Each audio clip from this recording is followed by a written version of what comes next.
భగవద్గీతలో 2వ అధ్యాయంలో స్థితప్రజ్ఞ లక్షణాలను వివరిస్తూ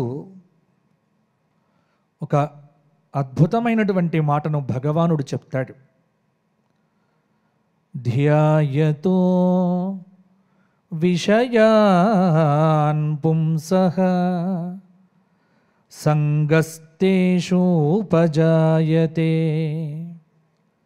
సంగాత్ సంజాయతే కామః కామాత్ క్రోధోభివర్ధతే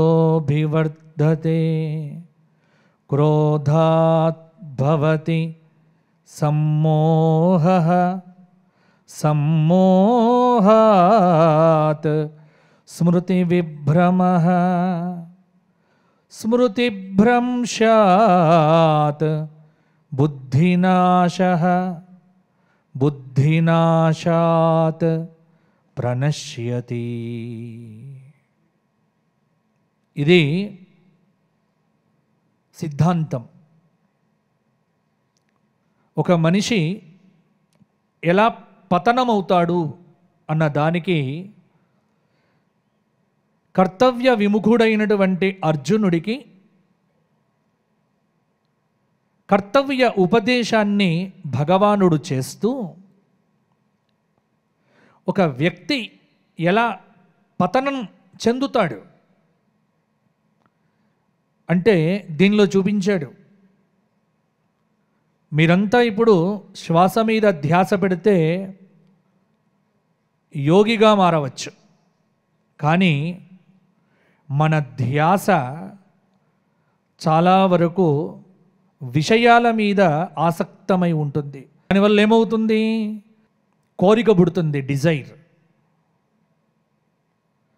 కోరిక తీరితే సంతోషం, తీరకపోతే వెంటనే దాని తమ్ముడున్నాడు. కామానికి తమ్ముడే క్రోధం, కోపం వస్తుంది.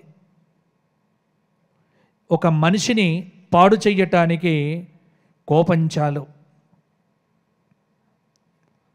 ముందు చాలా ఆధ్యాత్మిక సాధనలో, అంతర్ముఖ సాధనలో నిన్ను నీవు గెలిచే ప్రయత్నం చెయ్యాలి అంటే దానికి అరిషడ్ వర్గాన్ని జయించేటువంటి మార్గం.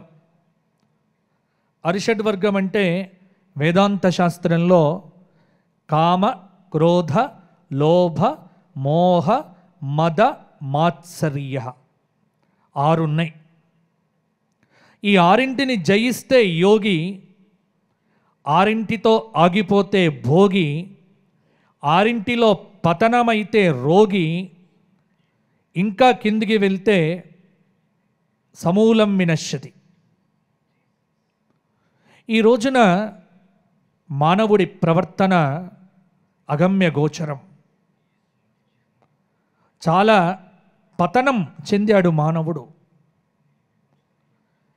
నాకు ఆనందం ఏమిటి అంటే వచ్చే ముందు అంటే చాలా సందర్భాల్లో అనేక సంవత్సరాలుగా నాకు ఆహ్వానం వస్తోంది, కానీ రావటానికి కుదరలే అనేక కార్యక్రమాల వల్ల. మొదటిసారి ఇక్కడికి రావడం జరిగింది. చూసిన తర్వాత నాకు అర్థమైంది ఎంత వ్యవస్థ. అన్నపూర్ణమ్మ ఇక్కడ ఉంది.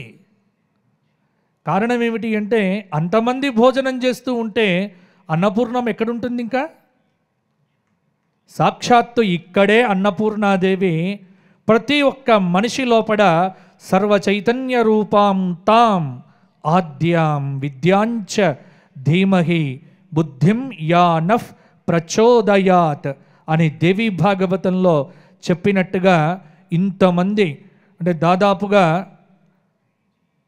10 లక్షల మంది ఆకలి తీర్చిన అన్నపూర్ణాదేవి విగ్రహ రూపంలో కాదు, ఇక్కడ శక్తి రూపంలో ప్రతి వ్యక్తిలో కూడా నాకు గోచరించింది.